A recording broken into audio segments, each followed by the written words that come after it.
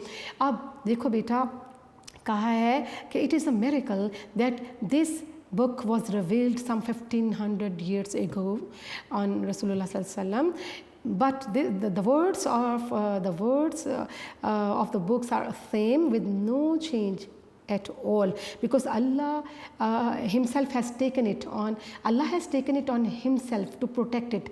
Allah Taala ने इसकी हिफाजत का जिम्मा लिया है. That is why nobody can dare to change any letter, any word of this book. Allah has taken it onto him to protect it.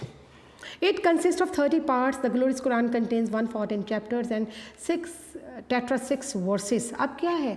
How many paras are in Quran? It consists of 30 parts, and the glorious Quran it comprises 114 surahs, and there are 6,666 ayat in Quran Majid. The Holy Prophet of Islam, Muhammad Sallallahu Alaihi Wasallam, proclaimed, "The best amongst you is he who learns the Holy Quran and teaches it to others." So it is the saying of the Holy Prophet Sallallahu Alaihi Wasallam that who is the best amongst the human beings. He says that the best amongst the human beings is the one who learns Holy Quran and who teaches other the Holy Quran. ठीक है, सबसे बेहतरीन कौन है हम में से जो कुरान पढ़े और सिखाए. ये रसूलुल्लाह सल्लल्लाहु अलैहि वसल्लम की हदीस है, हदीस मुबारका है. The Holy Quran is a complete code of life.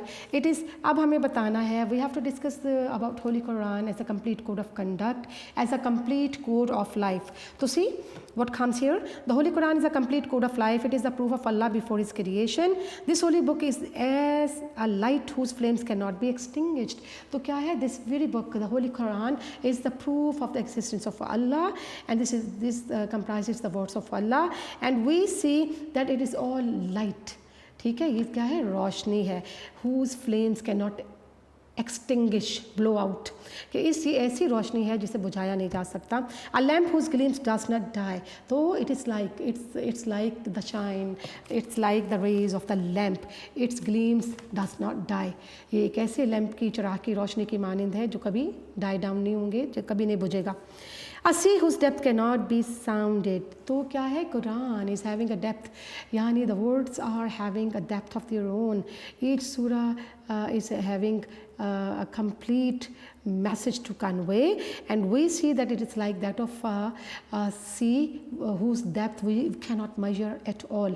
एक ऐसे समंदर की मानिंद है जिसकी वुसअत का अंदाज़ा नहीं, जिसकी डेप्थ का अंदाज़ा नहीं है. A way whose direction does not mislead. क्या है? Quran, its ayat never stray us or never mislead us. This is all guidance. This is all the light towards the path of righteousness and honesty. A ray whose light does not darken. कैसी? It is like that of a ray who which dispels the darkness. ये क्या है? तारीकी को दूर करने वाला नूर है, रोशनी है.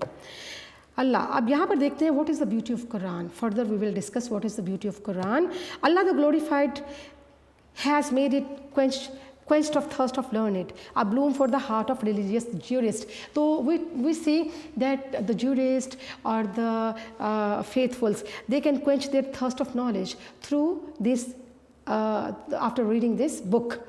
It is a highway for the ways of the righteous. क्या है? It is the book which shows the right way to the people, which makes the people or which motivates the people to follow the right path, through which they can earn, and it shows them or makes them to do good deeds to get heaven as a reward from God. from Allah. A cure after which there is no ailment. Ailment क्या होता है बेटे? Disease. तो it is a cure, यानी कुरान क्या है? It is a cure after which there is no disease at all. हर बीमारी की शिफा और इलाज कुरान है. A rope whose grip is strong, it is like a rope and we need to be connected with this rope to get to be stronger enough to defeat the hostile forces. ये एक ऐसी मजबूत रस्सी है कि जिसको थाम लेने से हम अपनी हॉस्टाइल फोर्सेस को, अपने तमाम जो मुखालिफ क़ुव्वतें हैं उनको शिकस्त दे सकते हैं. तो it keeps us United. A strong hold होता है फोर्ट्रेस, कासल, एक कासल. अ टॉवर कह सकते हैं. whose top is invulnerable होता है unharmed. तो Quran is like that of a castle, is like that of a tower which is unharmed and nobody can harm it and nobody can even nobody can deceive it can deceive nobody at all, right? जी बेटे next देखते हैं.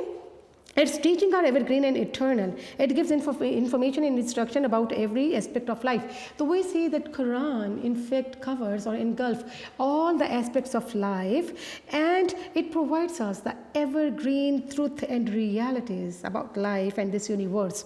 It gives an exhaustive commentary on religion, ethics, politics, science, philosophy, logic, psychology, economy and economic and nature. Exhaustive का मतलब होता है detailed, comprehensive. It means comprehensive. तो कुरान हमें comprehensive documentary तफसील दे रहा है किसके बारे में? It tells us all about science, religion, ethics, politics, philosophy, psychology, economics and nature. तो it covers all the different aspects of human lifes in a very beautiful way. Even then, every aspect of life has been discussed in it, in brief and short. The exhaustive क्या होगा? It means comprehensive. Discussion on belief, worship, business and morality is the subject matter of the Holy Quran. तो what is the subject matter of the Holy Quran? Quran का subject matter क्या है? This include beliefs, worships, business and mortality. It teaches us the code of conduct, ethics and which are the pillars of our belief. ठीक है? All these things have been indicated through this book of Allah Almighty. Next देखते हैं बेटे. The holy Quran is the message of peace and amity. Amity friendship. तो holy Quran spread the message of peace and amity. it wants to see everyone prosperous or making progress in the world. It wants everyone to become civilized and to become courteous and kind in his behavior towards others. तो इस्लाम हमें piece, इस्लाम जो है piece, अमन और आशिकी का मजहब है. It teaches parity. Parity क्या होता है बेटा? Equality, justice, honesty, truthfulness and piety. So what does Quran teach? It basically teaches us the way of righteousness, the way of piety, the way to honesty and justice. It teaches us democracy, right? Lesson of democracy. It lays concrete foundation for a civilized and cultured society. So if we have to develop ourselves into a very civilized and refined society, so we have to follow the teachings of Islam. If we negate it, if we deviate from the teachings of Holy Quran, so we will definitely be inviting the wrath of Allah. अगर हम अल्लाह के हुक्म की नाफरमानी करेंगे, अल्लाह की बात नहीं मानेंगे, तो अल्लाह के ग़ज़ब व ग़ज़ब का सामना करना पड़ेगा. तो if we want to reach to the height of glory, तो we need to follow the teachings of Islam. कि हमें teaching of Islam के ज़रिए से ही हम अज़मत के मकाम को पहुँच सकते हैं, कुरान की तालीमात के ज़रिए से ही. On reading it at once, one is convinced, yes. So when we read the ayats of Holy Quran, we at once realize and we at once recognize that these are the words of Allah only. कि ये अल्लाह ताला के words हैं, उसके कहे हुए अल्फाज हैं. The proof of Muhammad sallallahu alaihi wasallam prophethood is the Holy Quran. The Kalam Ilahi is a wonderful piece of poetry in the Arabic literature full of wisdom and guidance. So Quran Pak is the Holy Quran is the book which is full of wisdom, which is full of advice, which is full of guidance, which is all but light. ये क्या है? नूर ही नूर है. On reading it at once, it ends discrimination on the basis of caste, color and creed. And that is again something very important, that Islam does not show discrimination between man to man on the basis of caste, creed, color or language. Before Allah, the one who is pious, the one who is having piety, he is the noblest. ठीक है, अल्लाह के नज़दीक जो परहेज़गार है, जो मुत्तकी है, वही सबसे बेहतरीन है। इस्लाम कास्ट, कलर, क्रीड की बुनियाद पर किसी इंसान को दूसरे पर तरजीह नहीं देता है। ठीक है, तो कंक्लूजन में हम देखते हैं, it is an adviser who never deceives. क्या है ये? एडवाइज़र है, एक नसीहत देने वाली किताब है। It never deceives, it deceives us, it never misleads us, it never takes us to any wrong side. ठीक है, it is all but based on truth. A leader who never misleads and a narrator who never speaks a lie. So we can compare it with that of an orator or a speaker who never tells a lie, rather it says whatever it says is based on truth. It is an illustrious and distinctive source of enlightenment. Illustrious होगा distinguished, famous, तो हम कह सकते हैं enlightenment क्या होगा बेटा? Wisdom. तो it is the source sure short way of getting enlightenment, wisdom and insight. ठीक है, if we comprehend the meaning or the profound meaning of the ayat, we can definitely go on the right path and go towards the path go on the path which takes us direct to heaven. The Quran is the only and spiritual illumination of the gone astray people of all ages. So this is the book for the people for all ages yet to come. ठीक है, this is not revealed to a particular for the people of particular age. यानी the people who might have gone astray even in the coming ages can resort or can take support of this book to get the real guidance in life. The Holy Quran is the only book that can lead us to live a successful life. So again, if we want to lead a very successful life, if we want to reach to the height of glory, so we must get message. We must get something out of the worthy surahs and verses of this Holy Quran, and which these ayat only can purify our hearts, and these can provide us a spiritual illumination at the same time. कि अगर हमें रूहानी और तस्कीन हासिल करनी है तो कलाम इलाही से रुजू करना है और इसी को हदायत और निजात का ज़रिया, चूँकि हदायत और निजात का ज़रिया यही किताब है, इसी से रुजू करना है, so that we would be able to go on the right path, ताकि विद ट्रू फेथ, ताकि हम सच्चे ईमान के सही रोशन रास्ते पर चल सकें। ठीक है जी, ये आपका ऐसे जो एक ख़त्म हुआ बेटे, और इसके बाद नेक्स्ट असाइनमेंट का मैंने आपसे ज़िक्र किया था कि हम लोग ट्रांसलेशन पैराग्राफ्स जो हैं वो थोड़ा सा करने की कोशिश करते हैं, क्योंकि ताकि इन चीज़ों को भी साथ साथ हम लोग ख़त्म करें। तो आपने जो लास्ट लेक्चर था उसमें, अच्छा मैंने बात की थी ऐसे कि आप किसी और किताब के हवाले से लिख सकते हो, इसमें मज़ीद ऐड भी कर सकते हो, कोटेशंस लास्ट में लिखिएगा, और मियारी ऐसे आपको बनाना है 3 से 4 शीट आप ज़रूर लिखें, और हमें बोर्ड वालों ने 300 to 400 वर्ड्स की लिमिट दी है। 300 to 400 वर्ड्स आप उससे एक्सीड करें, उससे कम ना लिखें, ठीक है, ताकि आपके नंबर अच्छे आ सकें। एक मियारी ऐसे लिखना जो है वो बहुत ज़रूरी है अच्छे नंबर हासिल करने के लिए। बेटे आपने ट्रांसलेशन पैराग्राफ हम सॉल्व कर रहे हैं आपके यूनिक नोट्स में से, और कितने पैराग्राफ आपने किए थे? 27 तक किए थे। 27 तक आपके पैराग्राफ हो चुके हैं। आज हमने 28 और 29 वाला पैराग्राफ जो है वो करना है जी। 28 पे है, लाहौर शहर सियासत ही नहीं सकाफ़त का भी कदीम मरकज़ है। मरकज़ होता है सेंटर, और कदीम क्या होगा? एंशेंट, और है इज़ आ जाएगा। तो Lahore is an ancient centre of not only politics, यानी Lahore is an ancient centre not only of politics, ना सिर्फ सियासत का, as well but culture as well, यानी Lahore is an ancient centre not only of politics, लेकिन क्या आएगा? बट कल्चर एज वेल, कि ये सिर्फ सियासत का नहीं सकाफ़त का भी मरकज़ है, इस एमआर के साथ है, इसमें टेंस नहीं है। मुग़लों की सकाफ़त क्या होगा? The Mughal culture. अरूज का ज़माना क्या होता है? हे टाइम, हे डे, HAY हे डे होता है अरूज का ज़माना। मुग़लों की सकाफ़त ने अरूज का ज़माना इसी शहर में इन दिस वेरी सिटी, हम कहते हैं इन दिस वेरी सिटी, यानी इसी शहर में हम फोकस कर रहे हैं मखसूस शहर को, इन दिस वेरी सिटी। तो मुग़लों की सकाफ़त ने अरूज का ज़माना इसी शहर में देखा।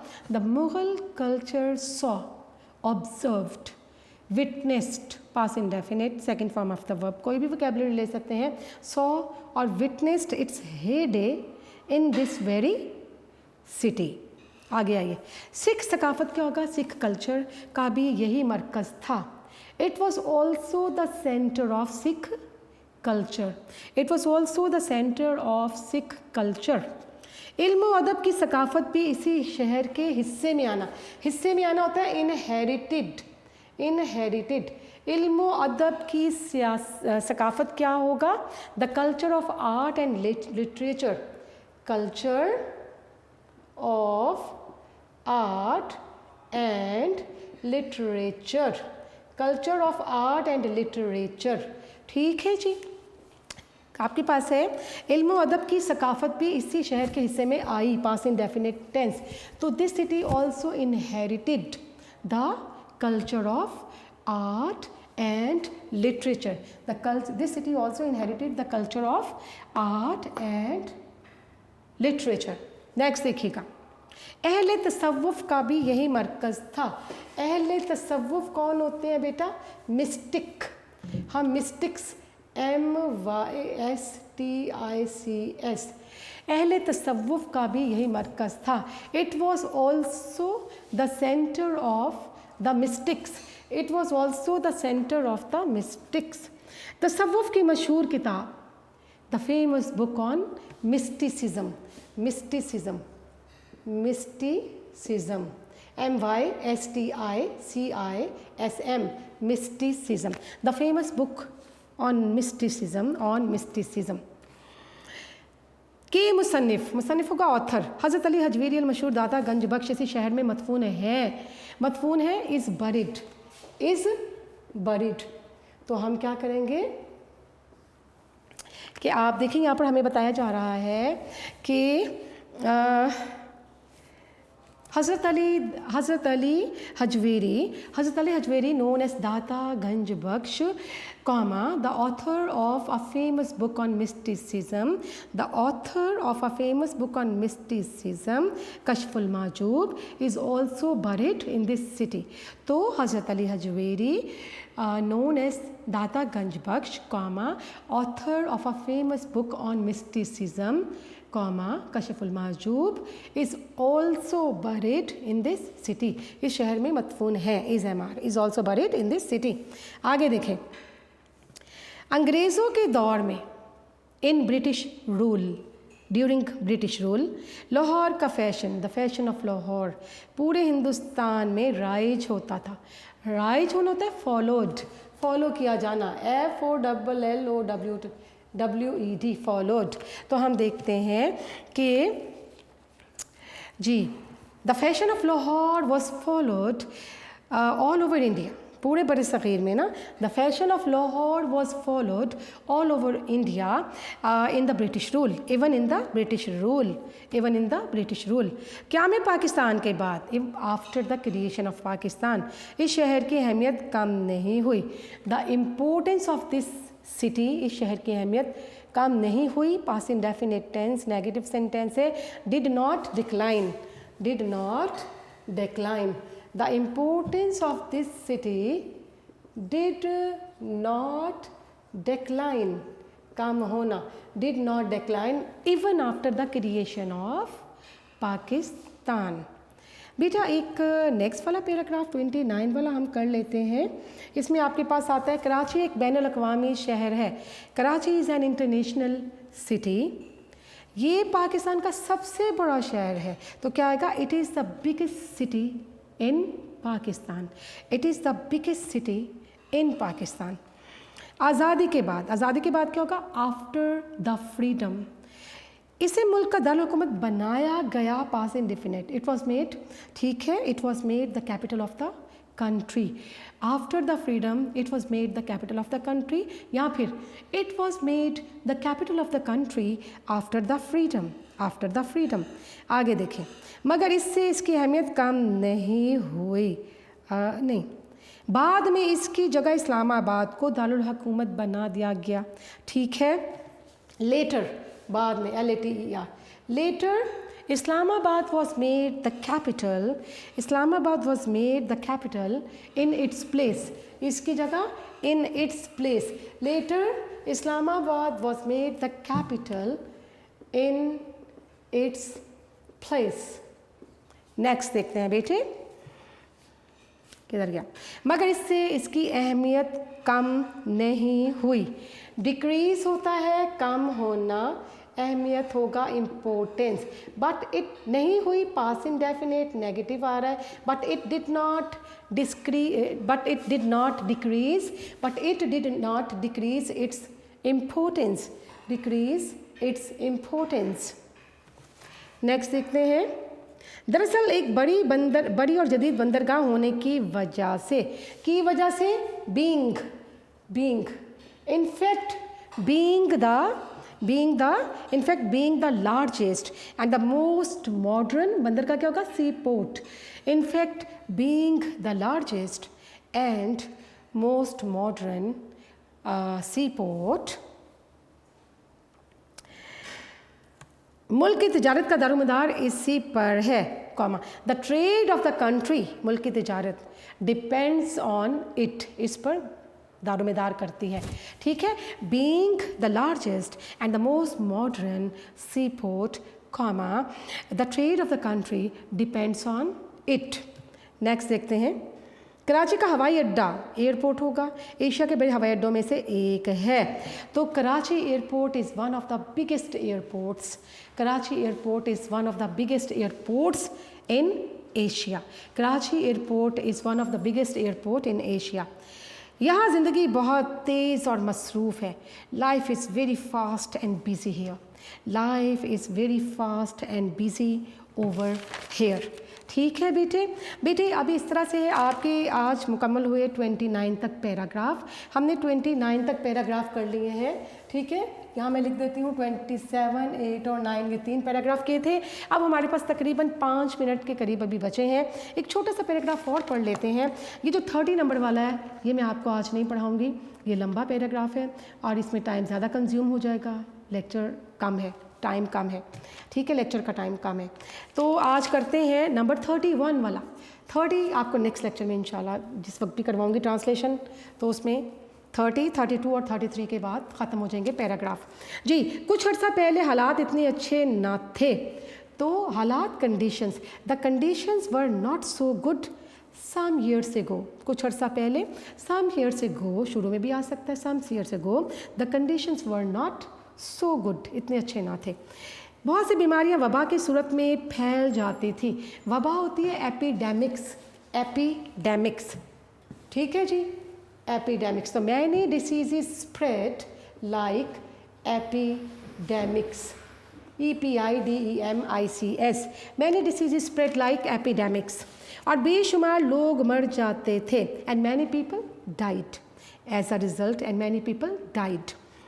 ज़्यादातर, मोस्टली, छोटे बच्चे बीमारियों का शिकार हो जाते थे, पास्ट इंडेफिनिट टेंस है। मोस्टली यंग चिल्ड्रन या स्मॉल चिल्ड्रन कह सकते हैं, mostly small children fell prey to the, fell a prey क्या होता है? फेल अप्रे, फॉल अप्रे होता है शिकार हो जाना, तो ये पास्ट टेंस है। Mostly the small children fell a prey to these diseases. अब बहुत सी बीमारियों पर काबू पा लिया गया है, प्रेजेंट परफेक्ट टेंस। तो many diseases have been control, passive voice है, प्रेजेंट कॉन्टिन्यूस प्रेजेंट परफेक्ट का। तो many diseases have been controlled now या टुडे। आलमी इदारे क्या होगा? इंटरनेशनल एजेंसीज, लास्ट लाइन है, इंटरनेशनल एजेंसीज बीमारियों के ख़िलाफ़ अगेंस्ट डिसीजेज ममालिक की भरपूर मदद करते हैं, present indefinite tense. तो international agencies provide full support to the countries, international agencies provide full support to the countries against these diseases. ठीक है बेटे, आपका 31 तक ये हो गया। और नेक्स्ट जब भी ट्रांसलेशन करेंगे आप पैराग्राफ नंबर 30, 32 और 33 और इसके बाद ट्रांसलेशन पैसेज आपके ख़त्म हो जाएंगे। ठीक है बेटा, तो that is the end of today's lecture. Hoping to see you in the very next lecture. Until then बेटा take care and stay blessed. Allah हाफिज़।